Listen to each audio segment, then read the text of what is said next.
Welcome back to another new video in SD bio. দেখো, মাধ্যমিক ভূগোলের ম্যাপ পয়েন্টিং তোমাকে 10টা করতে হবে। সেই প্রতি বছর কিন্তু সেই 10টা প্রশ্ন একটা সূত্র মেনে হয়। তোমার যদি সেই সূত্রটা জানা থাকে তাহলে আজকের আমি যেই সাজেশানটা দেবো সেই সাজেশানটা করলেই তুমি কিন্তু 100% কমন পাবে। আর তুমি যদি সেই সূত্র মেনে প্র্যাকটিস না করো তাহলে তুমি 100টাও ম্যাপ পয়েন্টিং যদি প্র্যাকটিস করে যাও তাহলে কমন নাও পেতে পারো। কি সেই সূত্র? না, সূত্রটা হচ্ছে বিগত 2016 থেকে 24 সাল পর্যন্ত এই 9 বছরের মধ্যে 1 বছর কোভিডের জন্য পরীক্ষা হয়নি। 8 বছরের যদি তুমি কোশ্চেন পেপার দেখো, আমি আজকে যে সাজেশান দিচ্ছি সেই সাজেশান থেকে প্রতি বছর কিন্তু 100% কমন পাবেই পাবে। কেন না, তার একটা সূত্র মেনে চলে। সেই সূত্র ধরে ধরেই কিন্তু আমি আজকের এই সাজেশানটা দেবো, যেটা দেখলে তোমরা সূত্রটাও তোমাদের কাছে ক্লিয়ার হয়ে যাবে যে হ্যাঁ, এইভাবেই পরীক্ষায় আসে, এভাবেই আমাকে প্র্যাকটিস করতে হবে। আরেকটি কথা বলে দিই, ম্যাপ পয়েন্টিংয়ের সময় ম্যাপ পয়েন্টিং করবে, ধরো দিল্লি করতে বলেছে, তাহলে দিল্লি সেখানে করে তোমাকে সেখানে দাগ নাম্বার দিতে হবে অবশ্যই, বা এখানে না দিয়ে তীর চিহ্ন দিয়ে একের নাম এবং এখানে দিল্লি কথাটা কিন্তু লিখতে হবে। এইটা খেয়াল রাখবে, দাগ নাম্বার এবং নাম অবশ্যই দেবে। যদি এখানে জায়গা না থাকে শেষে 1 নাম্বার দিয়ে এখানেও তোমাকে নামটা লিখে দিতে পারো। তুমি এইভাবেই ম্যাপ পয়েন্টিং করবে, দিলে ফুল মার্কস পাবে তুমি। ঠিক আছে, তো চলো এবার সাজেশানটা দেখে নিই। যাওয়ার আগে একটি কথা বলবো, ভিডিওটা ভালো লাগলে অবশ্যই লাইক করে বন্ধুদের শেয়ার করে দেবে। চ্যানেলে নতুন হলে চ্যানেলটা অবশ্যই সাবস্ক্রাইব করে নেবে।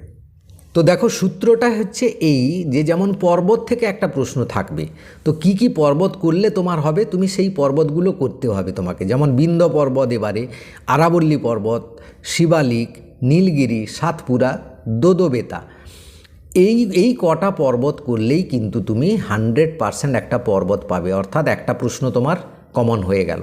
এবার দেখো, যদি মালভূমি থাকে, মালভূমি যদি থাকে তাহলে কি আসতে পারে না, ডেকান ট্র্যাপ আসতে পারে, লাদাখ আর ছোটনাগপুরের মালভূমি। এই 3টে করলে মালভূমি থেকে একটা প্রশ্ন পেতে পারো। যদি থাকে তাহলে এই 3টে থেকেই থাকবে, এর বাইরে থাকবে না। এবার দেখো, হ্রদ থাকে, এই রকমভাবে এই সূত্রটা মেনে কিন্তু প্রশ্নগুলো দেয়। নাহলে তুমি পর্বত 100টা করে গেলে, নদী একটাও করলে না, হ্রদ একটাও করলে না, বা শহরগুলো 50টা করে গেলে, তাহলে কিন্তু কমন পাবে না। এইটা মেনে এইটা খেয়াল রাখবে তোমরা। দেখো, এখানে হ্রদ কোনগুলো আছে, পূর্ব ভারতের সাধু জলের হ্রদ একটা লিখবে, আর লেকটাক হ্রদ, উচ্চতম হ্রদ যেটা প্যাগং বলা হয়, লবণাক্ত হ্রদ বা উলার হ্রদ যেটা উত্তরে রয়েছে, সেইগুলো, এই হ্রদগুলো করলে কিন্তু তুমি হ্রদ থেকে একটা 100% কমন পাবে, এর বাইরে পাবে না, এটা গ্যারেন্টি। এবার নদী থেকে দেখো, নদী থেকে কি করতে হবে, কৃষ্ণা, কাবেরী, তাপ্তি, মহানদী, এই 4টে নদী করলে তুমি কিন্তু একটা নদী পাবে। নদী থেকে একটা প্রশ্ন থাকবেই। এবার দেখো, এই জায়গাগুলো একটা প্রশ্ন থাকে, বৃষ্টির ছায়া অঞ্চল যেটা শিলং, অর্থাৎ শিলংটাকে তোমাকে পয়েন্টিং করতে হবে। বছরে 2বার বৃষ্টিপাত অঞ্চল, অর্থাৎ দক্ষিণ ভারতের অঞ্চল একটাকে করতে হবে। এবার 6 দাগে দেখো, ভারতের কৃষ্ণ মৃত্তিকা অঞ্চল, কার্পাস আর মিলেটটাও করবে। এখানে বলে দিচ্ছি, দেখো মিলেট লেখা নেই, মিলেটটাও করবে। হ্যাঁ, মিলেট, কার্পাস, চাটা পড়ে গেছে, চাটা করার দরকার নেই। কফি উৎপাদক অঞ্চল করবে, কৃষ্ণ মৃত্তিকা অঞ্চল। এই কটা করলে একটা প্রশ্ন এখান থেকে কমন পাবে। এবার উপসাগর প্রণালী থেকে কিছু থাকে, যেমন মান্নার উপসাগর করবে, পক প্রণালী, ইন্দিরা পয়েন্ট আর ভারতের দক্ষিণতম অংশ যেটা ইন্দিরা পয়েন্ট বলা হয়। হ্যাঁ, এইটা করলে একটা পেতে পারো। ম্যানগ্রোভ অরণ্য অঞ্চল খুব বহুবার পরীক্ষায় এসছে, 10 ডিগ্রি চ্যানেল আর 8 ডিগ্রি চ্যানেল দেখে রাখবে। মুম্বাই থাকে, যেটা মুম্বাই না দিয়ে এই রকম কথাগুলো কিন্তু জেনে রাখবে, নাহলে বলবে এই সাজেশান তো ছিল না। যেমন ভারতের হাইটেক বন্দর যদি থাকে সেটা তোমাকে মুম্বাই করতে হবে। বৃহত্তম নগর বন্দর প্রবেশদ্বার বলা হয়, মূলধন নগরী বলা হয়, পশ্চিম ভারতের স্বাভাবিক নগরও বলা যেতে পারে। তাহলে এটাও মুম্বাই করলে এতগুলো নাম দিয়ে যে কোনো একটা নাম দিয়ে দিতে পারে। দিল্লি দেখো, মৌসুম ভবন থাকতে পারে, বৃহত্তম বিমানবন্দর থাকতে পারে, বৃহত্তম নগর ভারতের বৃহত্তম নগর হিসাবেও থাকতে পারে, তাহলে দিল্লিটাও করবে।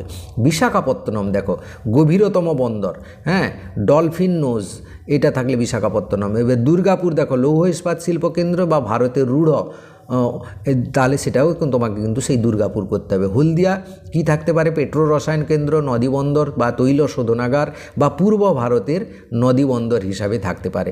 এইরকম এই শহরগুলো কটা করলে শহর থেকে একটা কি দুটো প্রশ্ন থাকে, কমন পেয়ে যাবে। ভারতের বৃহত্তম তৈল শোধনাগার কোনটা? না, এটা তোমাকে জামনগর করতে হবে। হ্যাঁ, এরকম একটা প্রশ্ন থাকে। পূর্ব ভারতের একটি ভারী ইঞ্জিনিয়ারিং কেন্দ্র চিত্তরঞ্জন, এটাও করতে হবে। উপকূলের একটি কৃত্রিম পোতাশ্রয় বন্দর, যেটাকে মাদ্রাজ, হ্যাঁ, যেটা চেন্নাই বলা হয়। ভারতের কেন্দ্রীয় অরণ্য গবেষণা কেন্দ্র দেরাদুন।